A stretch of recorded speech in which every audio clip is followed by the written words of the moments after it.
આજે રાજ્યના મોટાભાગના વિસ્તારમાં ધોધમાર વરસાદ વરસ્યો છે તો આગામી 5 દિવસ રાજ્યમાં ભારે વરસાદની સંભાવના વ્યક્ત કરવામાં આવી છે।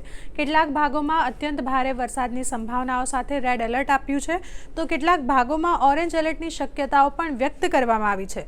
સમગ્ર ગુજરાતમાં સાર્વત્રિક વરસાદની પણ આગાહી કરવામાં આવી છે। અમદાવાદમાં આજે ઓરેન્જ એલર્ટ આપવામાં આવ્યું છે તેમજ આગામી કેટલાક દિવસ અમદાવાદ જિલ્લામાં ભારે વરસાદની શક્યતા દર્શાવવામાં આવી છે।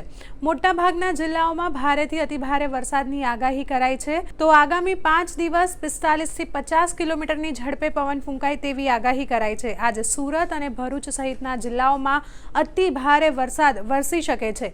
માછીમારોને પણ આગામી 5 દિવસ દરિયો ન ખેડવા સૂચના આપવામાં આવી છે। આવતીકાલે એટલે કે જન્માષ્ટમીના દિવસે પણ વડોદરા, ભરૂચ, નવસારી, સુરત, વલસાડ, દમણ અને દાદરાનગર હવેલીમાં અત્યંત ભારે વરસાદની સંભાવનાઓ સાથે રેડ એલર્ટ અપાયું છે। આ સિવાય ગુજરાત રિજનના સૌરાષ્ટ્ર અને કચ્છ સિવાયના ભાગોમાં ઓરેન્જ એલર્ટ અપાયું છે તો સૌરાષ્ટ્રમાં અમરેલી અને ભાવનગરમાં અત્યંત ભારે વરસાદ પડી શકે છે।